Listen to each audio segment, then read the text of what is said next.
Those who are in a group of 12.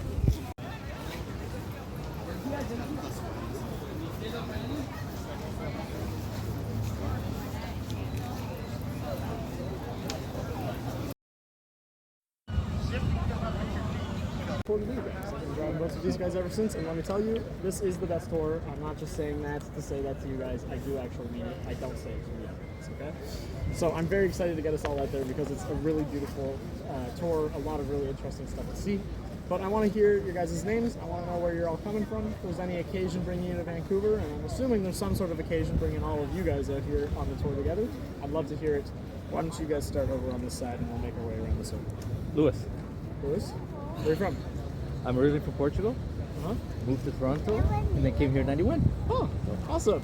Fellow Torontonian. What part of Toronto did you live in? Up around the College Street, Dundas area, Alvington, around that area. I grew up just north area. of there, Dundas, The Italians, College the and Portuguese. Bathurst. Yeah, I know that area. Yeah, awesome, okay. Mustafa from Lebanon. Okay, cool. I'm Kim. Lisa from the Philippines. 5 years ago, we were from Saudi Arabia. All right. I'm Angela. I'm from Malaysia. Okay.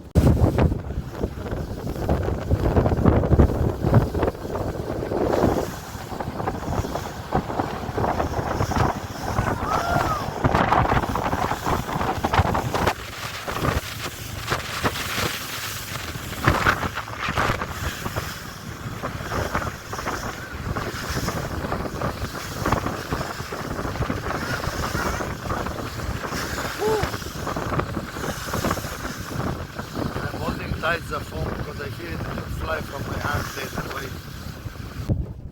You see, it's the big beady eyes too at the same time. That too. We'll hopefully be seeing some more up close though later in the tour.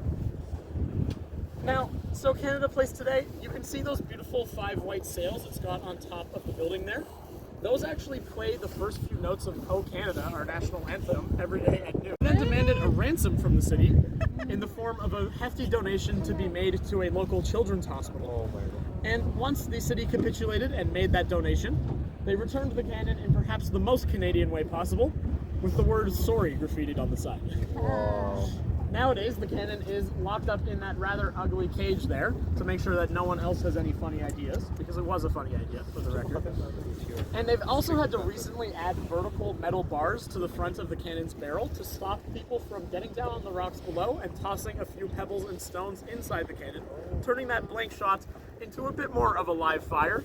And this was actually over to those cargo ships to check out how the port functions. And I'll see you guys there.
Henry Hudson because these bright pink boats are always a treat to see.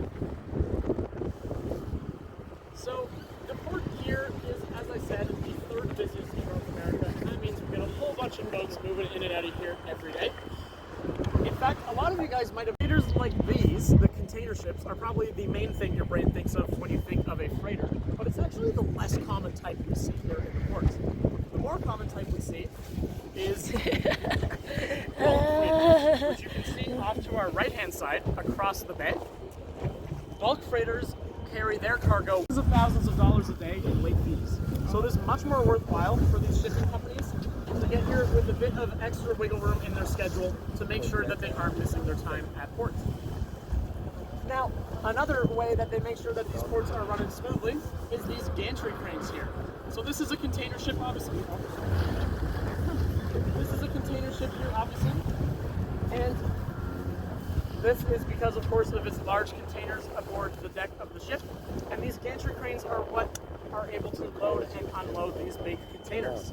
Now, to be a gantry crane operator is actually a very technical position, and they are very highly skilled. They make about $400,000 a year doing it, and the reason is that they actually paint here. That paint is called anti-fouling paint, and what it does is that it prevents barnacles, clams, mussels, and other sea creatures from latching themselves onto the boat, and therefore reducing the efficiency of the boat, and efficiency is the name of the game here. But that paint's a bit expensive, so they don't cover the entire boat with it. They only cover the parts that will absolutely be underwater. So what this tells you is how full a boat is, because you can see how much of its red fouling paint is above the water, and that tells you if it's at maximum capacity or not. So this boat is near full, and it may not look it, but that's because a lot of these containers continue down underneath the deck here. You can see how far down that crane has to go to pick up all of those crates. But then if you look across the bay again at the bulk freighters on the north shore, you'll see that a lot of them are pretty much empty. Their red fouling paint is almost entirely up out of the water. So now guys, we're going to be spinning around here. We're lucky enough to see a cruise ship on the move. Oh, sorry, I keep saying cruise ship, cargo ship on the move. These things are pretty mighty beasts when they are fully loaded and operating. And then we are going to continue to make our way down the harbor towards the Ironworkers Memorial Bridge, and we'll also speed by another freighter as we make our way up. So, enjoy the view, guys, and I'll see you at our tasting spot.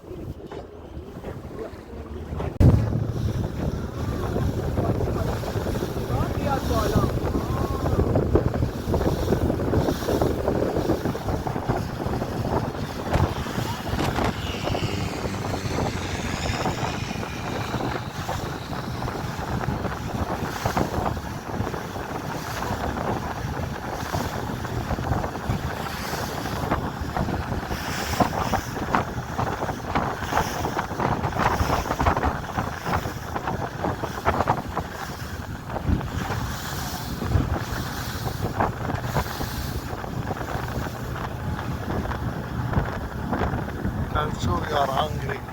Huh? You are hungry.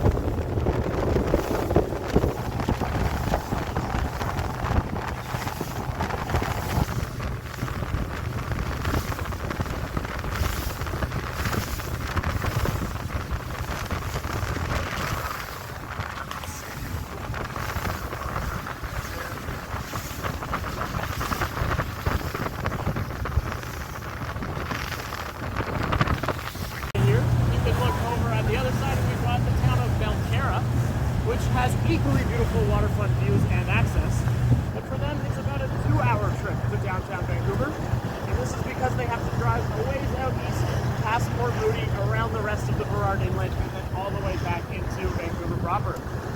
So it makes this an equally beautiful, but slightly less expensive place to live. Now, there's a lot of really amazing homes around here, but there's one in particular I like to point out. If you look in front of us at about 12 or 1 o'clock, you can see a house with solar panels. Those solar panels, for those who are here in the winter, you know they probably aren't doing them much. However, you can see above those panels a guest cabin, and that's because the main house is actually around the corner to the left of that cabin. They own that entire island. That right there is a private island. They brought a private bridge access to it. Oh, the swamp. And something like that would easily go for at least $15 million. Yeah, and do you want to know why I know? This is my house. That's his house. There's a lot of money in driving boats, you know? It's pretty crazy. People don't tell you this, but it's the best way to become a millionaire. Wow. So I'd like to talk a little bit though about the environment we're entering here, because we're entering the southernmost glacial fjord in the northern hemisphere. So we're in a really unique and special place right now, and I want to explain why that is. So what is a glacial fjord? Well, it is a flooded mountain valley.